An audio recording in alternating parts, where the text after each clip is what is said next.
प्राजक्ता तांडेल बुलेटिनमध्ये आपलं सगळ्यांचं स्वागत आणि बुलेटिनच्या सुरुवातीलाच राजकीय गोटातून मोठी बातमी। शिंदे गटाची पहिली शाखा आज मुंबईतील मानखुर्दच्या महाराष्ट्र नगरात सुरू करण्यात आलेली आहे। शिंदे गटातील लोकसभा गटनेते खासदार राहुल शेवाळे यांच्या हस्ते या शाखेचं उद्घाटन करण्यात आलंय।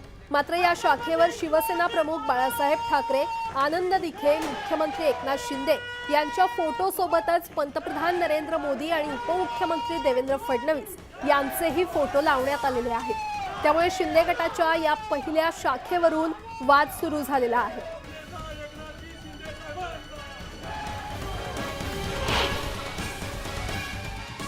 नाही, ही कुठल्या गटाची शाखा नाहीये, ही केवळ वंदनीय हिंदू हृदय सम्राट शिवसेना प्रमुख बाळासाहेब ठाकरे यांच्या विचारांची शाखा आहे, हिंदुत्वाच्या विचाराची शाखा आहे, धर्मवीर आनंद दिघे साहेबांच्या विचारांची शाखा आहे। त्यामुळे आम्ही कुठल्याही गटातटाच्या राजकारणावर विश्वास ठेवत नाहीये आणि हे सर्व विचार घेऊन आदरणीय मुख्यमंत्री एकनाथ शिंदे साहेब यांनी जो महाराष्ट्राचा विकासाचा जो संकल्प केलेला आहे तो संकल्पाला आम्ही सर्वजण साथ देत आहोत। तर यावर माजी महापौर किशोरी पेडणेकर बोलण्यासाठी आपल्यासोबत जोडल्या गेलेल्या आहेत। किशोरीताई, सर्वात आधी न्यूज 18 लोकमतमध्ये आपलं स्वागत आहे। आपण पाहिलं शिंदे गटाची ही पहिली शाखा सुरू करण्यात आलेली आहे, त्यावर उद्धव ठाकरेंचं फोटो नाव नाहीच आहे, मात्र भाजप नेत्यांची त्यांचे फोटो असलेला आपल्याला पाहायला मिळतंय। आपली प्रतिक्रिया?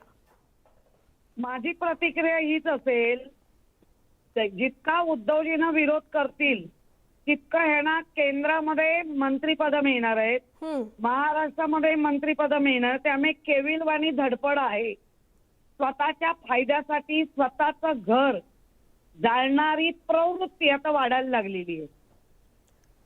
बरं, मात्र आधी शिंदे गटाचे नेते असतील, आमदार असतील, ते म्हणायचे की उद्धव ठाकरेंबद्दल काहीही वक्तव्य करणार नाही, बोलणार नाही, मात्र एक प्रकारे त्यांचा फोटो न लावणं हे कितपत योग्य आहे? कारण आता असं म्हणूया का, बोला किशोरी, केंद्रातून आलेली तंबी आहे आणि आता सगळ्यांना माहिती आहे हे सगळे कटपुतली झालेले आहेत। जशी जशी स्क्रिप्ट येईल तसं तसं वागणं होणार आहे। त्यामुळे आम्हाला हे नवीन नाही, कारण आम्ही जेव्हा स्वाभिमानाच्या ऑफिसेस उघडले गेले, काही गड तयार केले गेले, हे सगळं बघत बघत आम्ही झाले। त्यामुळे लोकशाहीत कोणालाही काही वागण्याची मुभा आहे। बरं, मात्र आज शिंदे गटाची ही पहिली शाखा सुरू करण्यात आलेली आहे। चर्चा अशी आहे की शिवसेना भवन देखील आता शिंदे गट सुरू करणार आहे। बांधू दे, बघू, आपण सगळं पुढे पुढे बघू, लगेच इतकं उतावळी होण्याची काय गरज नाही। आणि तिथल्या लोकांचं म्हणणं आहे ती शाखा नाही, तो कार्यालय केलंय, कारण आलेल्या स्क्रिप्ट आता त्याप्रमाणे काम करणं गरजेचं आहे ना। आणि ते नाही केलं तर मंत्रीपद किंवा कॅबिनेट वगैरे जे काय मिळवायचं आहे, जे मिळवण्यासाठी गेले बरं ते मिळणार नाही, तर स्क्रिप्ट चाललीच पाहिजे। बरं, किशोरीताई, तुमचा मुद्दा लक्षात आला। तर केंद्रामध्ये मंत्रिपद मिळवण्यासाठी ही सगळी धडपड शिंदे गटाची सुरू असल्याचं किशोरी पेडणेकर, माजी महापौर, यांनी आपलं मत व्यक्त केलेलं आहे। ताई, धन्यवाद न्यूज 18 लोकमतशी संवाद साधण्यासाठी। दरम्यान शिंदे गटातले आमदार संजय शिरसाट यांनी उद्धव ठाकरेंबाबत केलेलं ट्विट चुकून झाल्याचं स्पष्टीकरण दिलं खरं, मात्र पत्रकारांच्या प्रश्नांना उत्तरं देताना शिरसाट यांनी अनेक मोठे आणि धक्कादायक खुलासे केले। त्यांच्या या विधानांमुळे मंत्रिपदावरून शिंदे गटात प्रचंड धुसफूस असल्याचं स्पष्ट होतंय। त्याचबरोबर मंत्रिपदावरून शिंदे गटात 2 गट पडल्याची शक्यता वर्तवण्यात येते।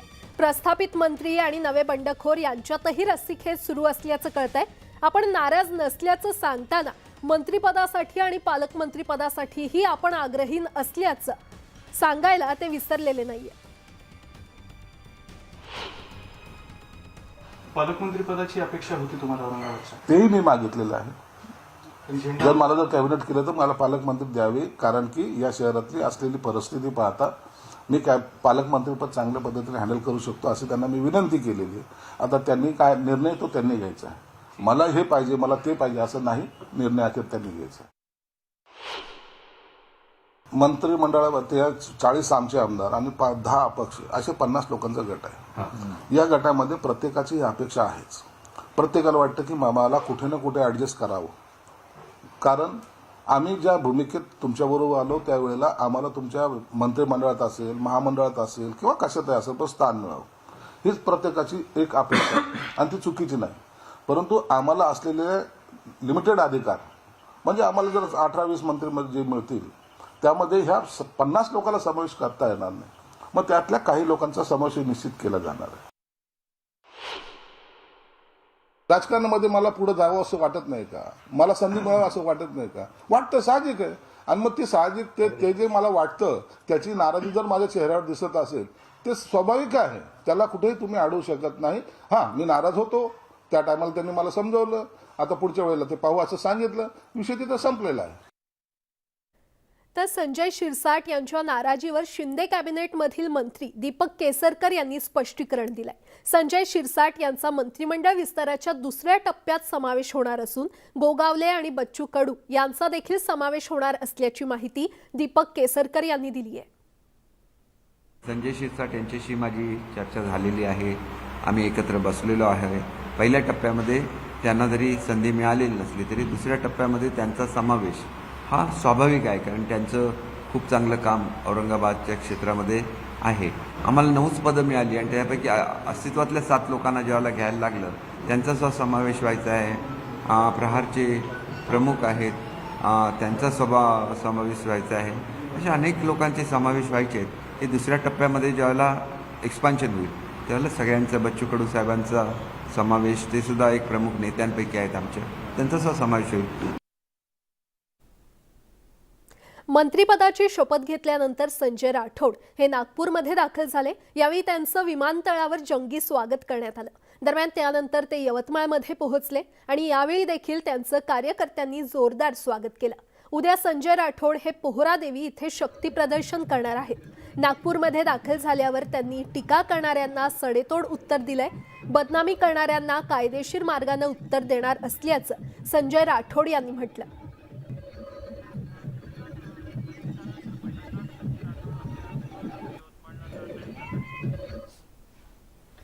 मी मंत्रालयाच्या पत्रकार परिषदेमध्ये सुद्धा या ठिकाणी माझी भूमिका अतिशय स्पष्ट मांडलेली आहे की आरोप जे होते त्याच्यावर मी स्वतःहून राजीनामा दिला.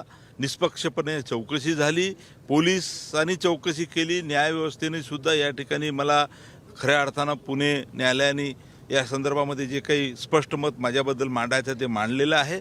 आणि म्हणून आता या संदर्भामध्ये जो कोणी माझी बदनामी करेन, मला वारंवार या ठिकाणी त्याला कायदेशीर सुद्धा मार्गाने मी उत्तर देईन. या संदर्भात आम्ही नेहमी सांगितलेलं आहे आतापर्यंत की माननीय उद्धवजी ठाकरे साहेबांबद्दल आमच्या मनामध्ये आदर होतं आहे आणि समोर सुद्धा राहणार आहे. ते शिवसेना पक्षाचे कुटुंब प्रमुख होतेच. मुख्यमंत्री एकनाथ शिंदे हे कोल्हापूर आणि सांगली दौऱ्यावर आहेत. ते या भागातील पूरस्थितीचा आढावा घेणार होते. मात्र मुख्यमंत्र्यांच्या या दौऱ्याचा निषेध करण्यासाठी शिवसैनिक रस्त्यावर उतरणार होते. पण आंदोलनापूर्वीच शिवसैनिकांची पोलिसांनी धरपकड करण्यास सुरुवात केली. शिवसेनेचे स्थानिक नेते संजय पवार यांना देखील पोलिसांनी ताब्यात घेतलं. यावेळी पवारांचा पोलिसांशी शाब्दिक वाद देखील झाला. पोलिसांच्या कारवाईमुळे आक्रमक झालेल्या शिवसैनिकांनी थेट पोलिसांच्या गाडीसमोर ठिय्या आंदोलनाला सुरुवात केली. तेव्हा पोलिसांना या आंदोलक शिवसैनिकांना पोलिसांनी देखील ताब्यात घेतलं.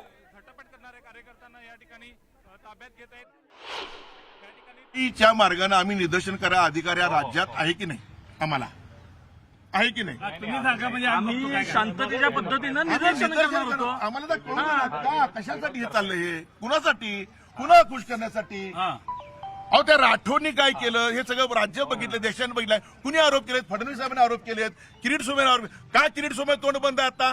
का फडणवीस साहेब तोंड बंद आहे आता? कशासाठी जवारी साहेब च्या चित्रात वाघ का राखी बांधत नाहीत राठोडनं? आता भाऊ आहे तुमचा ना, बांधा ना राखी. हे सगळं मिलीभगत आहे, गलिच्छ राजकारण चाललेलं आहे, गलिच्छ. आणि महाराष्ट्र हे सगळं बघतोय, देश बघतोय. ह्यांची तुम्हाला सांगतो लवकरात लवकर धोबी पच्चाड होईल, मला खात्री आहे. आणि ही पद्धत, ह्या पद्धती आम्ही निषेध करतोय. यवतमाळ वाशिम लोकसभा मतदारसंघाच्या खासदार भावना गवळी यांच्या विरोधात शिवसेना ठाकरे गटाची महिला आघाडी आक्रमक झाली. 3 वर्षांनी पहिल्यांदाच मतदारसंघात पाय ठेवत असलेल्या गवळींविरोधात बॅनरबाजी करत या संतप्त महिला शिवसैनिकांनी यवतमाळच्या दत्त चौकात रोष व्यक्त करत आंदोलन केलं. यावेळी आंदोलक कार्यकर्त्या महिलांनी गवळी यांच्या विरोधात जोरदार घोषणाबाजी केली. भावना गवळी हे यवतमाळमध्ये येत आहे आणि येत आहे म्हणजे भाजप आणि शिंदे गटाचं सरकार स्थापन करण्यात माझा खारीचा काय पण मुंगी इतकाही वाटा नाही अशी रोखठोक प्रतिक्रिया भाजपच्याच नेत्या पंकजा मुंडेंनी दिली आहे. पंकजा मुंडेंच्या बोलण्यातून पुन्हा एकदा संताप उघड झालाय. मी मंत्री झाले किंवा दुसरं कुणी झालं तरीही माझा संघर्ष सुरूच राहणार असं देखील पंकजा मुंडे यांनी म्हटलं.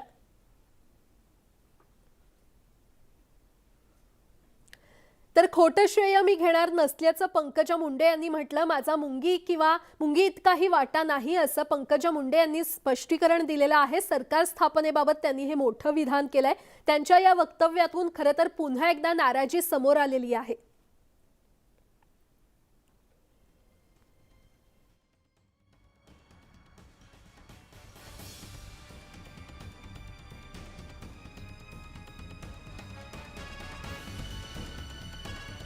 तर सरकार स्थापनेबाबत पंकजा मुंडेंचं हे मोठं विधान आपण पाहतोय. खोटं श्रेय मी घेणार नाही, सरकार स्थापनेबाबत माझा मुंगी इतकाही वाटा नसल्याचं स्पष्टीकरण पंकजा मुंडे यांनी केलेलं आहे. तरीही माझा संघर्ष सुरूच राहील असं वक्तव्य देखील पंकजा मुंडे यांनी पुन्हा एकदा केलेलं आहे. त्यांच्या या वक्तव्यामधून त्यांची पुन्हा एकदा नाराजी खरं तर समोर आली आहे. काय मुंगीचा सुद्धा वाटा नाही आहे त्या ह्या सत्ता स्थापनेत. माझा काही रोल नाही आहे. मी त्याच्यामध्ये पूर्णपणे अनुभवी आहे. आनंद आहे सत्ता स्थापन झाली आहे, पण मी त्याच्यात काही रोल केला असं खोटं श्रेय मी घेणार नाही. संघर्ष हा माझा मुख्य स्वभाव आहे, कारण तो गोपीनाथ मुंडेंनी मला वारसामध्ये दिला आहे. आणि संघर्ष हा कोणा व्यक्तीविरुद्ध नाही, संघर्ष हा प्रवृत्तीच्या विरुद्ध आहे आणि तो माझा जारी राहणार. मी मंत्री हो नाही तर आणखी काय हो. हा शब्द प्लीज बाजूला करा बरं. कार्यकर्त्यांना आवड असते आपला नेता मोठा व्हावा. कोणता महाराष्ट्रामध्ये असा नेता आहे ज्याच्या कार्यकर्त्यांना वाटत नाही? प्रत्येक नेता जेव्हा आपल्या नेत्याला कमी मिळतं तेव्हा रिॲक्ट करतात कार्यकर्ते. असा कोणता नेता आहे ज्याच्या कार्यकर्त्यांनी रिॲक्ट केलं नाही? आणि प्रत्येक नेता, आम्ही आज नेता आहोत. आमच्या एक ॲक्सिडेंट झाला, माझा पाय मोडला तरच मला कुबड्या लागतील ना. राजकीय जीवनात माझा एक अपघात झाला होता आणि त्या अपघातामुळे लोकांना वाटतं की ताईला काहीतरी ताकद दिली पाहिजे. नाहीतर जेव्हा माझी ताकद होती तर मी पक्षाला दिली. आज माझ्यामध्ये एक विषय असा आहे की लोकांना वाटतं, तर त्याच्यामध्ये नाराजी कशी असते, ती अपेक्षा असते लोकांची. आणि तिकडे पुण्यातून विरोधी पक्षनेते अजित पवारांनी सत्ताधाऱ्यांवर जोरदार निशाणा साधलाय. मंत्रिमंडळ विस्तार झाला तरी स्वातंत्र्य दिनासाठी पालकमंत्री सापडत नसल्याची टीका अजित पवार यांनी केली आहे. तसंच शिवसेनेमध्ये जे काही घडलं ते सर्वसामान्य शिवसैनिकांना आवडलं नसल्याची प्रतिक्रिया देखील त्यांनी दिली. महाविकास आघाडी अधिवेशनात एकत्र काम करेल असंही सांगताना जोवर 145चा आकडा भाजप शिंदे गटाकडे आहे तोवरच सरकार टिकेल असाही टोला पवारांनी लगावला. जोपर्यंत 145 मॅजिक फिगरचा आकडा तुम्ही स्वतःच्या जवळ ठेवू शकता तितकेच दिवस ते सरकार चालत असतं. आताच्या काळामध्ये 145चा आकडा ते पूर्ण करू शकणार नाहीत ज्या दिवशी, त्यावेळेस हे सरकार बाजूला जाईल. त्या दोघांचा एक पॉप्युलर शब्द झालेला आहे, आवडता शब्द झालेला आहे, लवकरात लवकर. आता मी काल पण टीव्हीला देवेंद्र फडणवीस साहेबांचे ते विदर्भाच्या दौऱ्या होते, वर्धा वगैरे, तिथेही तुम्ही लोकांनी प्रश्न विचारल्यानंतर त्यांनी सांगितलं लवकरात लवकर आम्ही करणार आहोत. आणि एकनाथराव शिंदे देखील काल का काहीतरी त्यांच्या गावाला आपल्या साताऱ्यामध्ये गेले, महाबळेश्वरच्या ठिकाणी, तर तापोळेच्या जवळ त्यांचं गाव आहे, तर त्यांनी पण सांगितलं लवकरात लवकर आम्ही करणार आहोत. खरं तर खूपच लवकर केलं पाहिजे, कारण आज 13 तारीख आहे, 17 तारखेला अधिवेशन सुरू आहे. अधिवेशनामध्ये प्रश्न विचारले जातात. हायकोर्टाने ते केस निकाली काढलेली होती, त्याच्यामध्ये संपूर्ण क्लिअर केलेलं होतं. आता पुन्हा आपण म्हणताय तसं मी चॅनलला बघितलं, मला तर अजून कुठली नोटीस आलेली नाही, पण नोटीस आली तर त्या नोटिसीला उत्तर देणं आणि त्याच्यातून आपण आपला वकील नेमणं आणि वकिलाकडनं आपली बाजू तिथं मांडणं हे पण काम करायचं असतं. आपल्यालाही माहिती आहे की लवासाची आज काय अवस्था आहे. शिवसेना नेते चंद्रकांत खैरे यांनी थेट गुवाहाटी गाठत कामाख्या देवीचं दर्शन घेतल्याची माहिती समोर आलेली आहे. शिवसेनेवर आलेली सर्व संकट दूर व्हावीत, सुप्रीम कोर्टातील लढाई शिवसेनेनं जिंकावी आणि राज्यात पुन्हा शिवसेनेचं सरकार यावं यासाठी खैरेंनी देवीला साकडं घातलंय. खैरेंच्या या देवदर्शनाचा एक फोटो सध्या समोर आलाय. खैरेंनी कामाख्या देवीच्या मंदिरात यज्ञ देखील केल्याची माहिती समोर आली आहे. तर 9 ऑगस्टला खैरे गुवाहाटीला गेल्याचं कळतंय.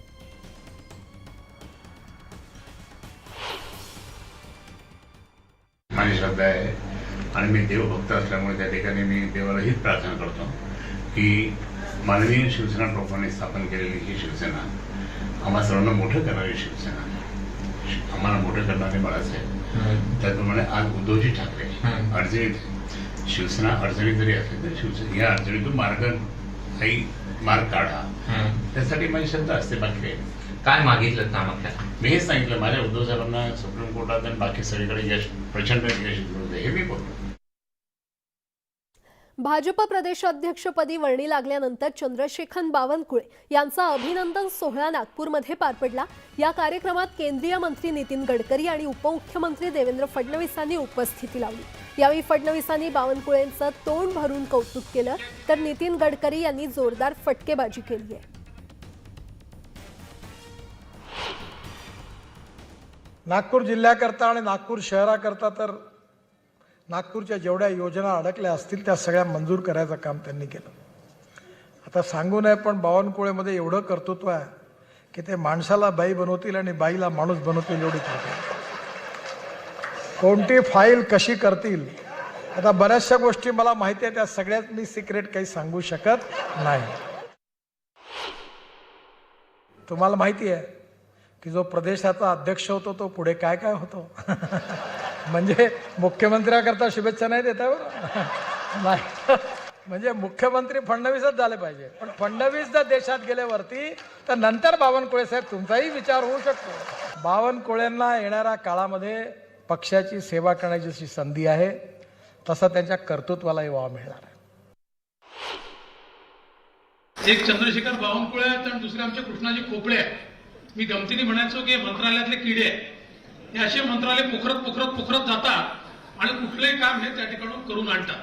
त्यावेळी विरोधी पक्षामध्ये आम्ही होतो आणि चंद्रशेखर आणि मी, आमचं काम हेच होतं की सुरुवातीच्या काळात माझ्या इकडे ग्रामीणचा भाग होता सगळा आणि बजेटमध्ये पैसे आणायचे, तर पैसे आणण्याचं काम चंद्रशेखरचं होतं. सगळ्या फायली तयार करून बजेट छापतपर्यंत चंद्रशेखर बसून राहायचे. ब्रेकनंतर आपलं पुन्हा एकदा स्वागत. आणि आता एक मोठी बातमी.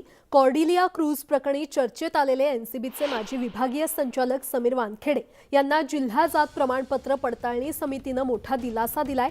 समीर वानखेडे हे जन्माने हिंदूच आहेत, त्यांनी मुस्लिम धर्म स्वीकारला नाही असं म्हणत समितीचा निकाल समीर वानखेडे यांच्या बाजूने लागलाय. राज्याचे माजी अल्पसंख्याक मंत्री आणि राष्ट्रवादीचे प्रवक्ते नवाब मलिक यांनी समीर वानखेडेंचे जात प्रमाणपत्र बनावट असल्याचे आरोप केले होते. त्यानंतर हे प्रकरण जिल्हा जात प्रमाणपत्र पडताळणी समितीकडे गेलं होतं.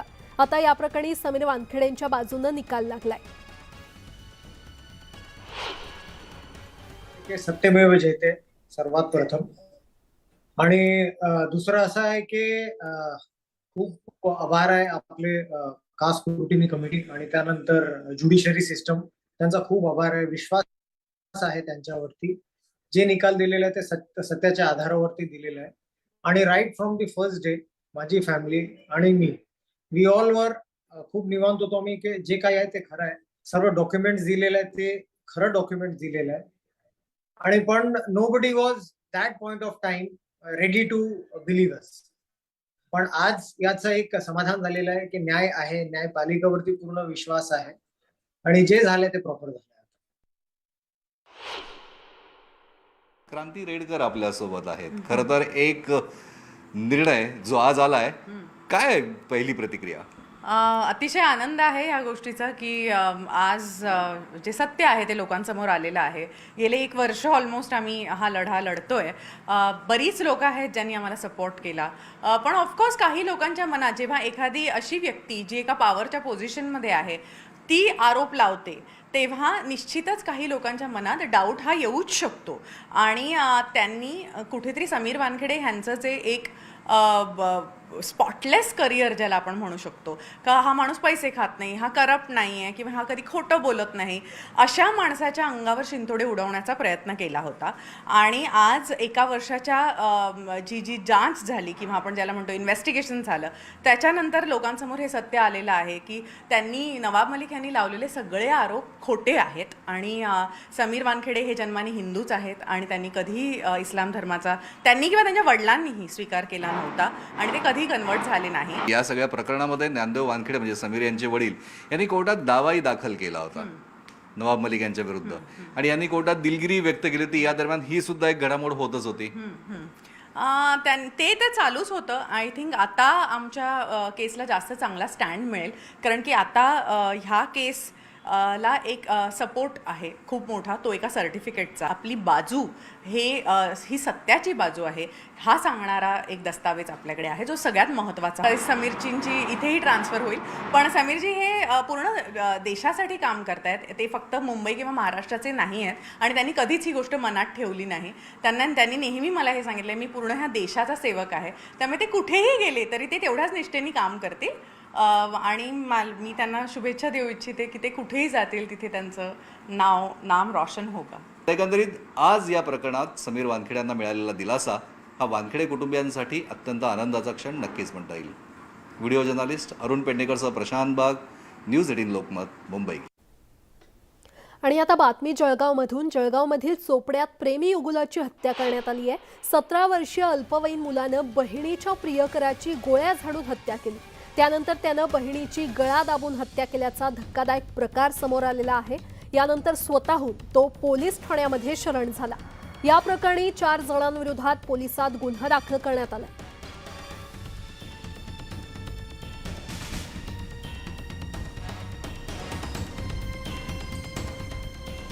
आणि आता पावसासंदर्भातल्या काही महत्त्वाच्या बातम्या पाहूयात. तिकडे गोंदिया जिल्ह्यात मागील 3 दिवस झालेल्या अतिवृष्टीमुळे गोंदिया, गोरेगाव, तिरोडा या तालुक्यांमध्ये पूर परिस्थिती निर्माण झाली होती. पुरामुळे हजारो हेक्टरमधील धान आणि भाजीपाला पिकांना फटका बसलाय.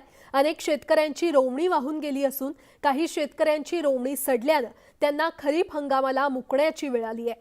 कृषी विभागानं केलेल्या प्राथमिक सर्वेक्षणात 2,500 हेक्टरवरील पिकांचं सर्वाधिक नुकसान झाल्याची बाब पुढे आलेली आहे.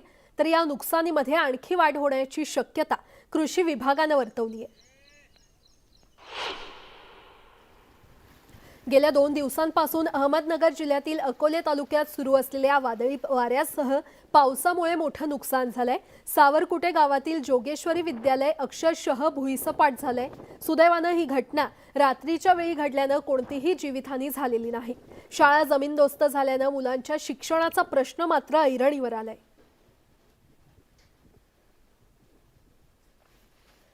तिकडे पालघर जिल्ह्यातील सर्वात जास्त पाणी क्षमता असलेल्या सूर्या प्रकल्पाच्या धामणी धरणाची क्षमता 93% पोहोचलेली आहे. धामणी धरणाच्या 3 दरवाजातून सध्या सूर्या नदीत 5321 क्युसेकनं विसर्ग सुरू आहे. या विसर्ग होणाऱ्या पाण्यावर तिरंगा रोषणाई करण्यात आल्यानं ही रोषणाई पाहण्याकरता नागरिकांची गर्दी पाहायला मिळते. तर धामणी आणि त्याचं उपधरण असलेल्या कवडास अशा दोन्ही धरणांमधून 16,000 क्युसेकनं सूर्या नदीमध्ये पाणी सोडण्यात येत आहे. सूर्या नदीला मोठा पूर आल्यानं नदीकाठावरील गावांना आता सतर्कतेचा इशारा देण्यात आलाय.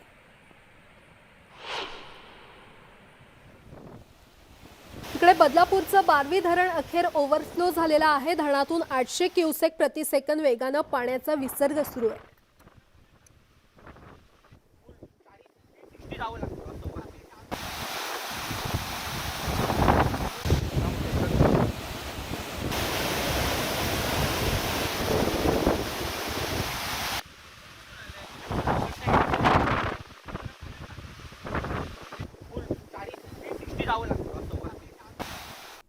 ब्रेक नंतर आपलं पुन्हा एकदा स्वागत.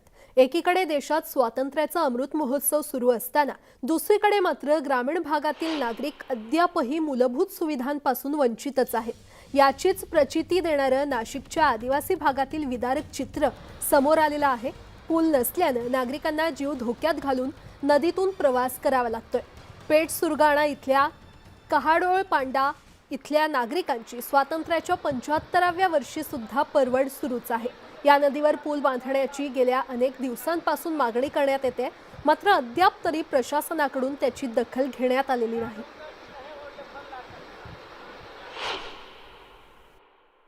आमची असं आहे, स्थानिक लेवलला अशी मागणी आहे का ह्या ठिकाणी केटी बंधारा बांधून नंतर इथं पाण्याचं जर समजा साठवण केलं तर ह्या ठिकाणचे जनावरं, इथल्या नागरिकांना आंघोळीसाठी, जनावरांना पिण्यासाठी किंवा येणारे भाविकांसाठी आंघोळीसाठी ते पाणी उपयोगी पडेल. पार नदी असल्यामुळं आम्हाला येण्या जाण्याची गैरसोय असल्यामुळं आम्हाला काहीतरी इथं पुलाची मागणी असावी अशी आमची विनंती आहे. तिकडे नांदेड जिल्ह्यातील टेंभुर्णी नाल्यावरच्या पुलाचं काम गेल्या 4 वर्षांपासून रखडलंय. मोठा पाऊस झाला किंवा नदीला पाणी आलं की गावकऱ्यांना या पाण्यातून जीव घेणा प्रवास करावा लागतोय. पाहूयात. टेंभुर्णी पुलाचं काम रखडलं. गावकऱ्यांचा जीव घेणा प्रवास करावी लागतीये. तारेवरची कसरत, तराफ्यावर बाईक घेऊन प्रवास. विद्यार्थ्यांचेही दररोज हाल.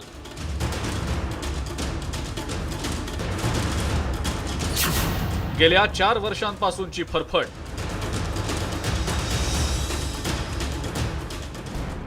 मंडळी, हे सगळे लोक या तराफ्यावर जीव मुठीत घेऊन प्रवास करतायत ते कुठं पर्यटनासाठी किंवा थ्रिल करण्यासाठी नाही, तर दररोजच्या येण्या जाण्यासाठी त्यांना ही कसरत करावी लागतीये.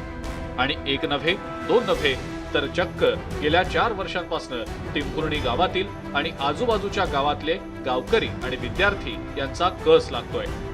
गावकऱ्यांना तराफ्याच्या सहाय्यानं या नाल्यामधनं प्रवास करावा लागतोय. टेंभुर्णीसह आसपासच्या तब्बल 10 खेड्यातील नागरिकांना याच एकमेव मार्गावरनं हिमायतनगरला जावं लागतं.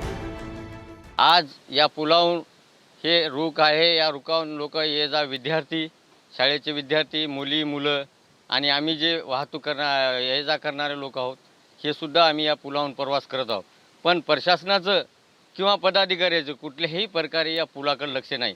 आज या कामाला सुरुवात होऊन जवळपास एक 5 ते 7 वर्षाचा कालावधी उलटलेला आहे. मोठा पाऊस झाला किंवा पैनगंगा नदीला पाणी आलं की ही अशी परिस्थिती निर्माण होते. खानापूर, दिघी, टेंभुर्णी इथल्या विद्यार्थ्यांना हिमायतनगरला शाळेसाठी जावं लागतं. शिवाय वृद्ध आणि आजारी व्यक्तींना सुद्धा याच तराफ्यातनं न्यावं लागतं. त्या नाल्यावर महिन्यातून म्हणजे 1दा-2दा तरी पूर येतच असतो. पुरामुळे जायला खूप खर्च पण वाढला आणि शाळेत जाणं पण कमी झालं. म्हणजे 2-4 दिवसातून एकदा जावं लागतं. घरचे पण ओरडतात. पुलावून जाताना खूप परेशानी येते आणि दररोजचे 100 रुपये असा खर्च येतो जाण्या येण्याचा. तर प्रशासनाला हीच विनंती आहे की आमचा हे पूल लवकरात लवकर बांधणी करावी. राष्ट्रीय महामार्गाचं काम असल्यानं स्थानिक पातळीवर तक्रार करून सुद्धा काही उपयोग होत नाही. त्यामुळे गावकऱ्यांनी केंद्राच्या राष्ट्रीय महामार्ग प्राधिकरणाकडे देखील तक्रारी केल्या, पाठपुरावा सुद्धा केला. मात्र गेंड्याची कातडी घातलेल्या यंत्रणांकडनं याची साधी दखल सुद्धा घेतली गेलेली नाही. त्यामुळं हा जीवघेणा प्रवास आणखी काही दिवस तरी टेंभुर्णी वासियांच्या पाचवीलाच पुजलाय असं म्हटलं तर ते वावगं ठरणार नाही. मुजीब शेख, न्यूज 18 लोकमत, नांदेड.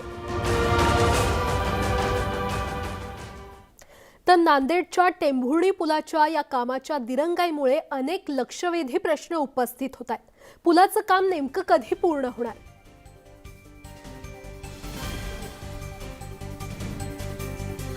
गेल्या 4 वर्षांपासून हे रेंगाळलेलं काम संबंधित कंत्राटदारावर, त्यामुळे आता कारवाई होणार का असा सवाल खरं तर उपस्थित होतोय. राष्ट्रीय महामार्ग प्राधिकरण याची दखल घेणार का? आणि या सगळ्यातून टेंभुर्णी वासियांच्या व्यथा नेमक्या कधी संपणार असं न्यूज 18 लोकमत कडून प्रश्न उपस्थित केला जातोय. मुंबई अहमदाबाद हा राष्ट्रीय महामार्ग मृत्यूचा सापळा बनतोय. चुकीच्या पद्धतीची तीव्र वळणं आणि सदोष बांधण्यात आलेले पूल यामुळे अपघातांची मालिका वाढतच असल्याचा आरोप स्थानिक आणि प्रवासी करतायत. नेमकी माशी कुठे शिंकली आहे याचा आढावा घेणारा न्यूज 18 लोकमतचा हा लक्षवेधी रिपोर्ट पाहूया.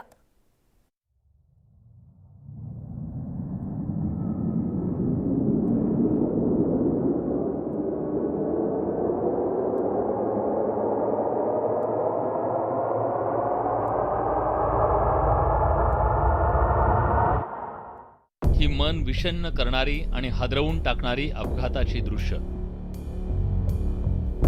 मुंबई अहमदाबाद राष्ट्रीय महामार्गावरची. पालघर जिल्ह्यात सदोष बांधण्यात आलेला पूल आणि चुकीच्या ठिकाणच्या तीव्र वळणामुळे हा राष्ट्रीय महामार्ग नव्हे तर मृत्यूचा सापळा बनलाय. महामार्गावर अपघातांची ही मालिका सुरूच आहे. मनोर अछाड अवघा 52 किलोमीटरचा मार्ग. गेल्या 18 महिन्यात इथं 96 अपघात झाले. अपघातात तब्बल 106 जणांचा बळी गेलाय. 49 जणांना कायमचं अपंगत्व आलंय. मेंढणघाट, सोमटा, चारोटी उड्डाणपूल, आंबोली मार्गावर सदोष बांधकामानं अपघात वाढले. 2 टोल वसूल केले जातात गाड्यांकडनं. मनोर ते अछाड जवळपास 52 किलोमीटर अंतर आहे आणि या 52 किलोमीटर अंतरामध्ये जानेवारी 2021 ते जून 2022पर्यंत जर अपघाताची मालिका बघितली तर जवळपास 96 अपघात या ठिकाणी झालेले पाहायला मिळतात. माझ्या पाठीमागे बघू शकता की असे धोकादायक वळणं या ठिकाणी आहेत आणि अपघात प्रवण क्षेत्र असं देखील या ठिकाणी बोर्ड लावण्यात आलेला आहे. आणि धक्कादायक बाब म्हणजे एवढे अपघातामध्ये म्हणजे 96 अपघातामध्ये 106 जणांचा या ठिकाणी मृत्यू झालेला आहे. तर जवळपास 49 जण या ठिकाणी जखमी झालेले आहेत. कारण तीव्र उतार असेल, वळणं असतील, अशा सगळ्या गोष्टीला ह्या ठिकाणी चालकांना सामोरं जावं लागतंय. मुंबई अहमदाबाद राष्ट्रीय महामार्गावर विविध ठिकाणच्या भागात पडलेले खड्डे. या राष्ट्रीय महामार्गावर बंद पडलेली आणि अपघातग्रस्त वाहनं हटवण्याची अपुरी यंत्रणा. अपघात रोखण्यासाठीच्या उपाययोजना न करण्यात आल्यानं महामार्ग जणू समस्यांच्या विळख्यात सापडलाय.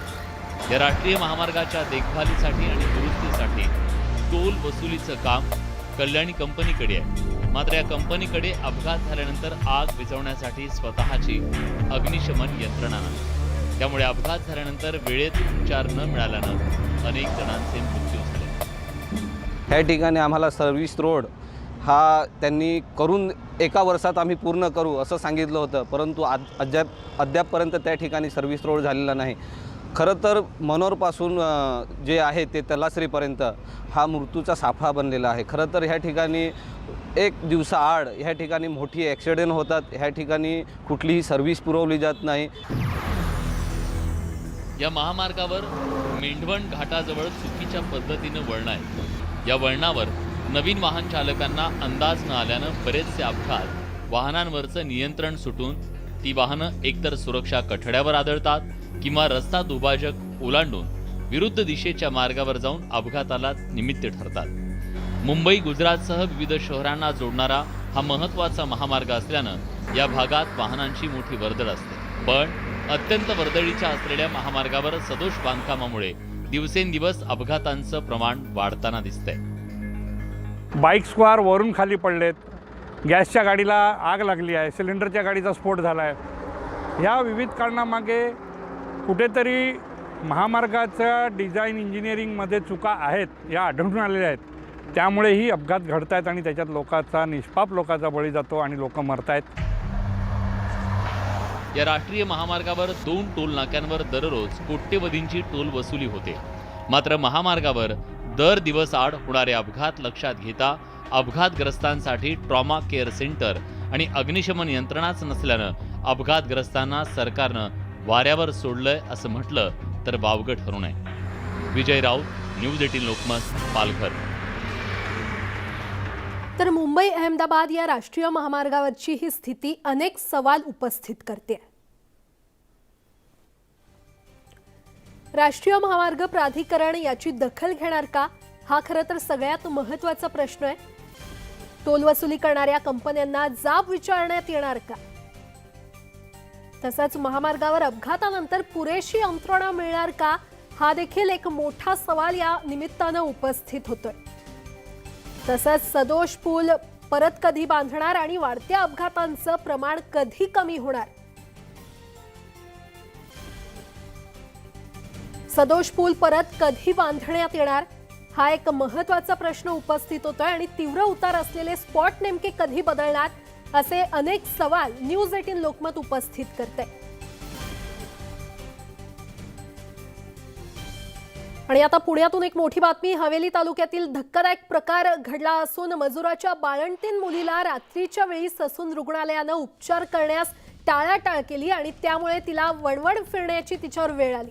हवेली तालुक्यातील कुंजीरवाडी गावात बाळंतपणासाठी माहेरी आलेल्या मुलीची डिलिव्हरी पैशांअभावी रात्रीच्या वेळी घरीच झाली. मात्र नव्यानं जन्म घेतलेल्या मुलाचं वजन कमी असल्यानं त्या मुलाला काचेत ठेवण्याची गरज होती. त्यामुळे ओल्या बाळंतीण आईनं 1.5 किलोमीटर अंतरावरील प्राथमिक आरोग्य केंद्रात तिला घेऊन गेलं. मात्र तिथे सुविधा उपलब्ध नसल्यानं ससून रुग्णालयामध्ये घेऊन जाण्यास सांगितलं असून ससून रुग्णालयात मात्र बेड उपलब्ध नसल्याचं कारण देत उपचार करण्यास ससून रुग्णालयाकडून टाळाटाळ करण्यात आली. चिमुकल्यासाठी आईनं 1.5 किलोमीटर पायपीट केली. मात्र रुग्णालयाकडून उपचार देण्यास नकार देण्यात आला. पुण्यामध्ये बाळासाठी आईची ही धावाधाव खरं तर पाहायला मिळाली. अधिक माहिती देत आहेत आमचे प्रतिनिधी सुमित सोनावणे आपल्यासोबत जोडले गेलेले आहेत. सुमित, नेमकं काय घडलेलं आहे? हा सगळा धक्कादायक प्रकार म्हणावा लागेल. कुंजीर हवेली तालुक्यातील जे कुंजीरवाडी गाव आहे आणि या कुंजीरवाडी गावामध्ये हा सगळा प्रकार झालेला आहे. माहेरी आलेल्या एका बाळंतपणीसाठी हा सगळा प्रकार म्हणावा लागेल. ती माहेरी आली होती डिलिव्हरीसाठी, मात्र तिचे पैशांअभावी घरी डिलिव्हरी झाली आणि घरी डिलिव्हरी झाल्यानंतर जवळच असलेल्या 1.5 किलोमीटर अंतरावर असलेल्या प्राथमिक रुग्णालयात गेले. तिथं मात्र लहान मुलासाठी वजन कमी असल्याने काचत ठेवण्याची सुविधा नव्हती. त्यामुळे ती महिला रात्रीच्या वेळी तशाच स्वरूपात ती ससून रुग्णालय गाठला अशा अवस्थेमध्ये ओली बाळंतीण असताना. आणि त्यानंतर ससून रुग्णालयात गेल्यानंतर ससून रुग्णालयाकडून बेड उपलब्ध नाही असं त्यांना उत्तर देण्यात आलं. त्यामुळे ही बाई निराश होऊन अक्षरशः घरी आली आणि इतकं रात्रीचा हा सगळा प्रकार घडल्यामुळे या लहान मुलाला उपचार अभावी या सगळ्याकडे तिला लहान मुलाला उपचार मिळाला नाही. तशीच ती घरी आली. त्यामुळे घरी आल्यानंतर त्या मुलाला गंभीर परिस्थिती त्याची झाली. गेल्या 2 दिवसांपासून त्याला पिता देखील येत नाही. अशा प्रकारचा हा सगळा प्रकार आहे आणि याकडे गंभीर स्वरूपानं बघणं गरजेचं आहे. आणि हा सगळा जो प्रकार होता, मग जे काही स्थानिक जे काही गावकरी होते त्यांच्या लक्षात आलं की ही महिला रात्रीच्या वेळेस गेली होती हॉस्पिटलमध्ये, मात्र तिला तसे उपचार तिच्या मुलाला मिळाला नाहीये, नवजात मुलाला. आणि त्यानंतर मग मग नंतर हे गावकरी आले आणि गावकऱ्यांनी त्या महिलेला मदत केली आणि ॲम्ब्युलन्स बोलवलं आणि त्या आता बाळाला औंधमधील रुग्णालयात घेऊन गेलेले आहे. बरं सुमित, धन्यवाद या सविस्तर माहितीसाठी. तर पुण्यामध्ये ही धक्कादायक घटना घडलेली आहे. पुण्यामध्ये एका चिमुकल्या बाळासाठी आपल्या आईला धावाधाव करायला लागली. चिमुकल्यासाठी आईनं 1.5 किलोमीटर पायपीट केली. मात्र रुग्णालयाकडून तिला उपचार देण्यास टाळाटाळ करण्यात आली. या ठिकाणी राज्य सरकारने आणि केंद्र सरकारने या गोष्टीची गंभीर दखल घेणे गरजेचे आहे. देश अमृत महोत्सव साजरा करत असताना गरिबांच्या मुलांना उपचारासाठी भांडावं लागतं, झगडावं लागतं. ही शोकांतिक आहे. उद्याची भविष्याची भारताची पिढी या ठिकाणी उपचाराभावी जर जन्म झाले जर या ठिकाणी ही लोकातून जाणार असेल तर यासारखं दुर्दैव नाही. ब्रेकनंतर आपलं पुन्हा एकदा स्वागत. गृहमंत्री अमित शहा यांनी दिल्ली इथल्या निवासस्थानी तिरंगा फडकवलेला आहे. आझादी का अमृत महोत्सवाच्या अंतर्गत आजपासून 15 ऑगस्टपर्यंत हर घर तिरंगा मोहीम साजरी केली जाते. ही मोहीम यशस्वी करण्याच्या अनुषंगानं देशभरातील भाजप नेते विविध ठिकाणांहून यात सहभागी होणार आहेत.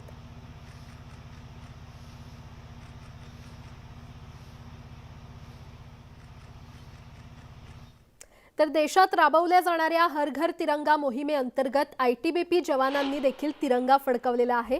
लडाखमध्ये 18,400 फुटांवर ITBP जवानांनी तिरंगा फडकवलाय. त्याचीच ही काही दृश्य समोर आलेली आहेत.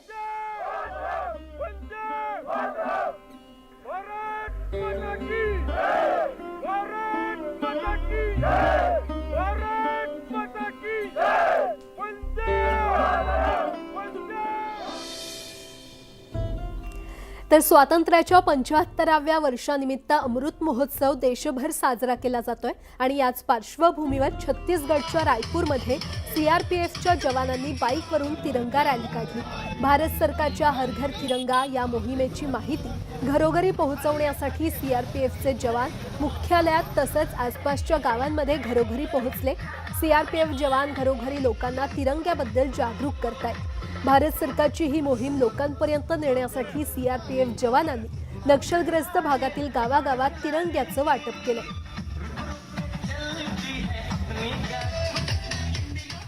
आज़ादी का अमृत महोत्सव जो हम लोग मना रहे हैं, उसी क्रम में एक इवेंट आज हम लोगों का सीआरपीएफ का 65 वाहिनी द्वारा आयोजित मोटरसाइकिल रैली है आज, जो इस रायपुर शहर के विभिन्न भागों से होते हुए और शहर में से निकलेगा और लोगों के बीच एक पैगाम देगा कि स्वतंत्रता को पाने में हमने कितनी शहादतें झेली हैं और इस स्वतंत्रता को बनाए रखने के लिए जिस जोश जिस उमंग की आवश्यकता है, आज उसमें कोई कमी नहीं रहे, इसके लिए हम पूरी मन से पूरे एक जोश के साथ, एक ऊर्जा के साथ ये मोटरसाइकिल रैली निकाल रहे हैं. तर तिकडे आसामच्या दिमा हसाओ भागात देखील स्वातंत्र्याच्या अमृत महोत्सवानिमित्त कार्यक्रमाचं आयोजन करण्यात आलं. हाफलॉंग परिसरात केंद्रीय विद्यालयाच्या विद्यार्थ्यांनी 11 आसाम रायफल्सच्या जवानांसह मानवी साखळी तयार केली. यावेळी विद्यार्थी आणि जवानांनी अमृत महोत्सवाची प्रतिकृती देखील साकारली.